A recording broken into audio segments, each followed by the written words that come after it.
Okay, so the four AOKs, I'll introduce two of them because there's three people in our group.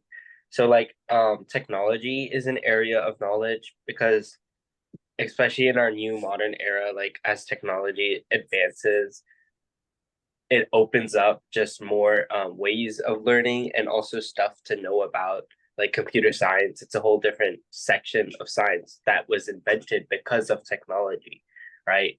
So it's a complete area of knowledge. And then say language is an area of knowledge because it's like communication. So not only in the sense of like talking and speaking, but like writing and scripting and reading, all of that is an area of knowledge in itself because that's how you communicate with others, how you can communicate with past generations, and how you could communicate with future generations. So yeah.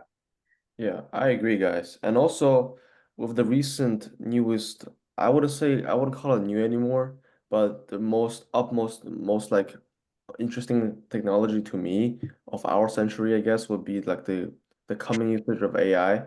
And if you show this if you show this to like a person living on Earth like 300 years ago, they would like see AI and they would like be shocked because we created intelligence out of thin air, which is quite surprising. If you asked a person 300 years ago, they would have never thought about this. And I with what Ruhan is saying, with all the computer science and everything, we can all combine each field and create something new from it. Avi, would you like to say something? Yeah, I would say that when it comes to the development of such technologies, you would have to look at its integration as well. And it kind of connects to the theme of language as well, where we can see that using this generative AI technology, we're able to create something that can communicate with people in a more human-like manner. And I think the biggest limitation that we can see with AI right now is the fact that it only is working off of a culmination of all of our human knowledge. It's not working off of its own knowledge, and it would take years for it to develop its own knowledge over time. Yeah, and I mean, adding like a personal connection to this, at least with ChatGPT, in my experience, like also first of all, ChatGPT is like kind of a, or AI in general is like a blend of a lot of different area of knowledges. Like you have technology, but you also have language because you have to communicate to the like AI model in a way that it can understand what you want to do. And then of course, AI, anything like computer science is really always math.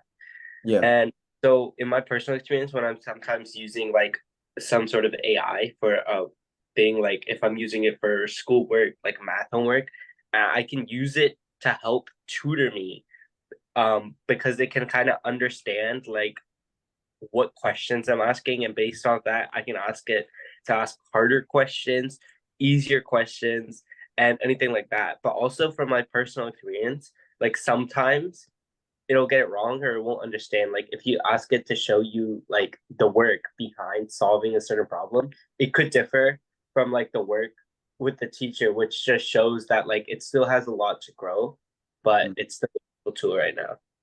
Well, to add on to you, I always thought of ChatGPT or any AI tools as a calculator, meaning they'll give you what you put in, like Miss Moore would say, Avi.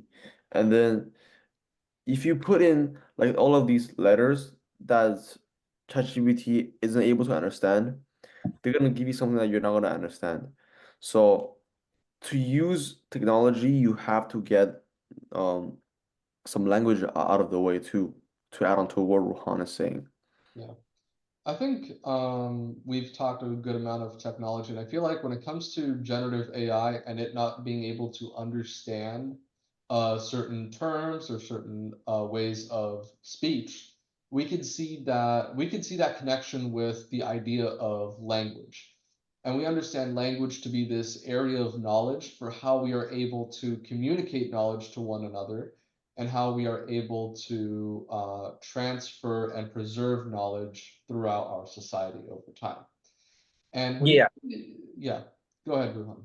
I'm gonna connect this to human sciences because like lately, as we've seen, I think ChatGPT and other AI models have started making like robots or AI robots that can like communicate to you in a more humanly manner. Like I don't know if you guys saw like the ChatGPT robot video of them like eating an apple and like doing the dish, or giving the human an apple and doing the dishes and stuff like that, which I think is really like it's advancing at such a fast rate, because I feel like just like a couple days ago it had just came out and I was using it in online school, and now they're creating actual robots that you can ask to give you food, and it gives you the apple instead of something like a plate, and it can do the dishes for you. And this kind of connects to human sciences, because now they're incorporating like human movements and biology and stuff like that. It's understanding humans at a deeper level. And I'm just curious as to like how it would grow in the future, maybe coming to a level where it could like be a health thing for humans and help humans like in a healthy way. Like maybe the elderly, help them like walk, or disabled people, something like that. I think that's kind of interesting to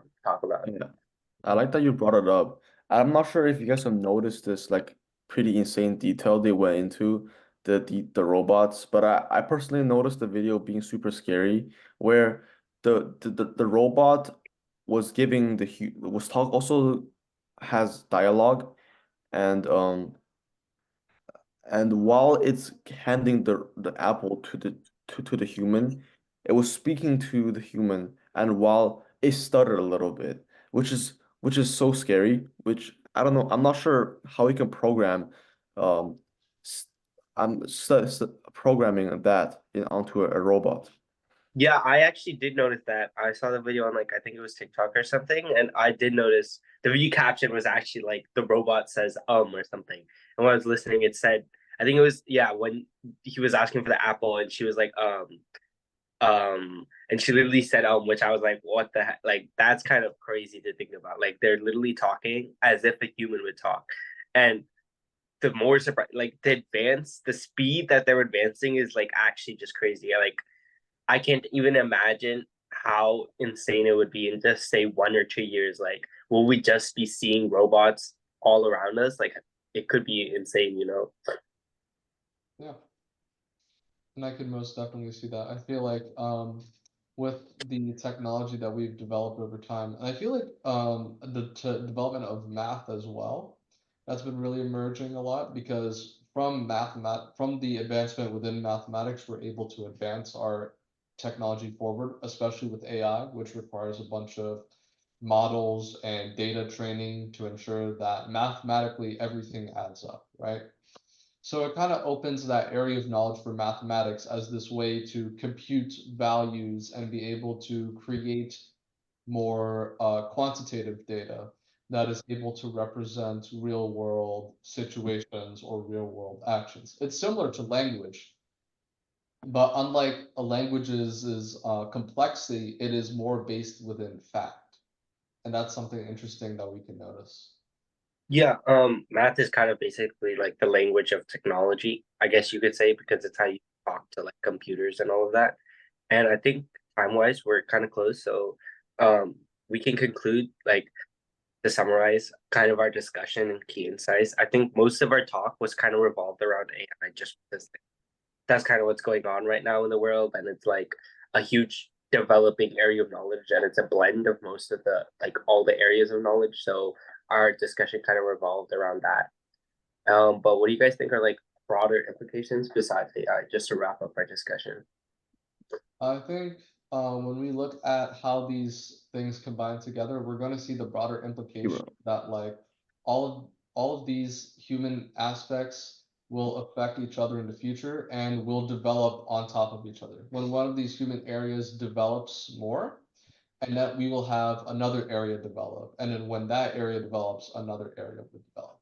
Like when we saw the development with language, we saw the development with math. And when we saw the development with math, we saw the development with technology. And when we see the development with technology, we see a development within human sciences. And that's the sort of thing that we would have to look at. Yeah, just do we want to add anything, or I think our discussion is kind of ending now. We're about to run out of time. I think that's it for now. Jason, do you have anything? No. All right, then sweet. Thank you for watching. Also, for